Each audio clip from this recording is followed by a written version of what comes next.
കളിച്ചും കളിപ്പിച്ചും ഗോളടിച്ചും ഗോളടിപ്പിച്ചും സാക്ഷാൽ Lionel Messi തകർത്താടിയ മത്സരത്തിൽ അതികായരായ ക്രൊയേഷ്യയെ 3 ഗോളുകൾക്ക് പരാജയപ്പെടുത്തിക്കൊണ്ട് ഒരിക്കൽ കൂടി അർജന്റീന ലോക ഫുട്ബോളിൻ്റെ ഫൈനലിലേക്ക് ക്വാളിഫൈ ചെയ്തിരിക്കുന്നു.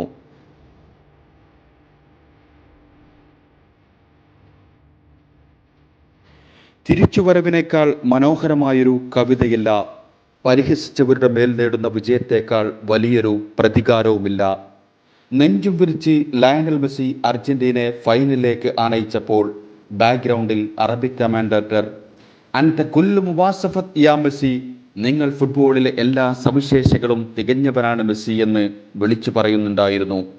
ആ കമൻട്രിയിലൂടെ മെസ്സി എന്താണെന്ന് കേൾക്കുമ്പോൾ ഫുട്ബോൾ ലോകം മുഴുവനും പറയാതെ പറയുന്നുണ്ട്, അതെ ലയണൽ മെസ്സി, നിങ്ങൾ ആരാണെന്നതിന് ഇനിയൊരു ഡിബേറ്റിൻ്റെ ആവശ്യമില്ല, നിങ്ങൾ തന്നെയാണ് ഫുട്ബോളിലെ അവസാന വാക്ക് എന്ന്. റൊസാരിയോ തെരുവിൽ നിന്ന് പന്ത് തട്ടി അത്തറിൻ്റെ മണമുള്ള ഖത്തറിൻ്റെ മണ്ണിലൂടെ ഈ 35-ാം വയസ്സിലും അയാൾ ഒരു സുന്ദരൻ കുതിരയെപ്പോലെ കുതിച്ചു പായുകയാണ്. റൊണാൾഡോയും സുവാരസും നെയ്മറും കണ്ണീരോടെ മടങ്ങിയ ഗ്രൗണ്ടിൽ അയാൾക്ക് കാലിടറിയില്ല. തൻ്റെ കളിമികവ് കൊണ്ട് അയാൾ പുൽമൈതാനത്ത് ഒരിക്കൽ കൂടി സിമൻ്റിട്ടുറപ്പിച്ചു. ഫൈനലിലേക്കുള്ള പലികൾ ഒരിക്കൽ കൂടി അയാൾ ചവിട്ടിക്കയറിയിരിക്കുന്നു. ഓ മറഡോണ, ഈ മജീഷ്യൻ്റെ കാലിൽ നിന്നും വരുന്ന അത്ഭുത പാസുകൾ കാണാൻ കാത്തു നിൽക്കാതെ നിങ്ങൾ എന്തിനാണ് നേരത്തെ പോയി മറഞ്ഞതെന്ന് ഒമാനി കമൻഡേറ്റർ ഖലീൽ ബലൂഷ് പറഞ്ഞു തീരുമ്പോൾ അയാൾ ആകാശത്തേക്ക് കൈയുയർത്തി അർജന്റീനയെ ഫൈനലിലെത്തിച്ച നിർവൃതിയിലായിരുന്നു. എത്ര മനോഹരമായാണ് ലയണൽ മെസ്സി ഈ ലോകകപ്പിൽ സമ്മർദ്ദ നിമിഷങ്ങളിലും അർജന്റീനയെ നയിച്ചത്. ആദ്യക്കടയിൽ അപ്രതീക്ഷിതമായി സൗദിക്ക് മുമ്പിൽ ഒന്ന് കാലിടറിയപ്പോഴും പതറാത്ത ആത്മവിശ്വാസത്തോടെ ആ മനുഷ്യൻ പറഞ്ഞത്, ഈ ടീമിനെ നിങ്ങൾ വിശ്വസിക്കുക എന്നാണ്. ഈ ടീം നിങ്ങൾ ഒരിക്കലും നിരാശപ്പെടുത്തില്ല. പിന്നീട് മെക്സിക്കോക്കെതിരെ ഗോളടിച്ചും പോളണ്ടിനെതിരെ ഗോളടിപ്പിച്ചും പ്രീ ക്വാർട്ടറിൽ ഓസ്ട്രേലിയക്കെതിരെ വീണ്ടും ഗോളടിച്ചും അസിസ്റ്റുകൾ നൽകിയും ക്വാർട്ടർ ഫൈനലിൽ എത്തിച്ചേർന്നത് സാക്ഷാൽ വാൻഗാലിനും നെതർലൻഡ്സിനും മുമ്പിൽ.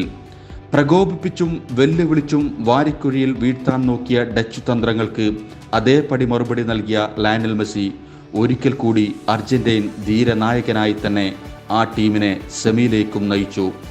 സെമിയിൽ ദാരിച്ച് എന്ന കോച്ചിൻ്റെ ഫിസിക്കൽ പവർ ഗെയിം തന്ത്രങ്ങളെ 35 വയസ്സെന്ന ഫുട്ബോളിൻ്റെ വെറ്ററൻ പ്രായത്തെ വെച്ചും എത്ര അനായാസമായാണ് അയാൾ കീഴ്പ്പെടുത്തിയത്.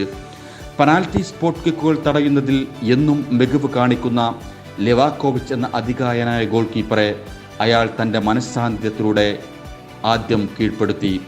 പിന്നീട് ഈ ടൂർണമെൻറ്റിലെ ടോപ്പ് ഡിഫൻഡറായ ഗാർഡിയോളിനെ നിസ്സഹനാക്കിക്കൊണ്ടൊരു സോളോ റൺ. ഒപ്പമുള്ള ഗാർഡിയോൾ ബ്ലോക്ക് ചെയ്ത് നിൽക്കുമ്പോൾ സ്റ്റോപ്പ് ചെയ്ത് പിന്നീരു തകർപ്പൻ ടേൺ.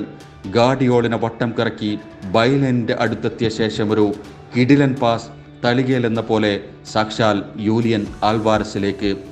ആൽവാരസിന് അതൊന്ന് തൊട്ടുകൊടുത്താൽ മതി, ടൂർണമെൻറ്റിലെ തന്നെ ഏറ്റവും മികച്ച അസിസ്റ്റ്. സംശയാലുക്കൾക്ക് ഒരൊറ്റ ലോകകപ്പിൽ തന്നെ ഇങ്ങനെ എത്രയെത്ര ഉദാഹരണങ്ങളാണ് ലയണൽ മെസ്സി ഈ ലോകകപ്പിലൂടെ നൽകിയത്. ഇനി അയാൾക്ക് മുമ്പിൽ ഒരു അൾട്ടിമേറ്റ് ഫൈനൽ കൂടി.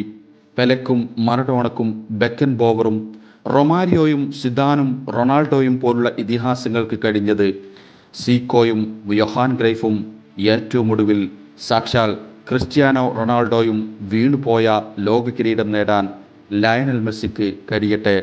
അങ്ങനെ അയാൾ the greatest of all time Lionel Messi ആവട്ടെ. EPM ന്യൂസിനു വേണ്ടി സഹീർ മജിദാൽ ദമാം.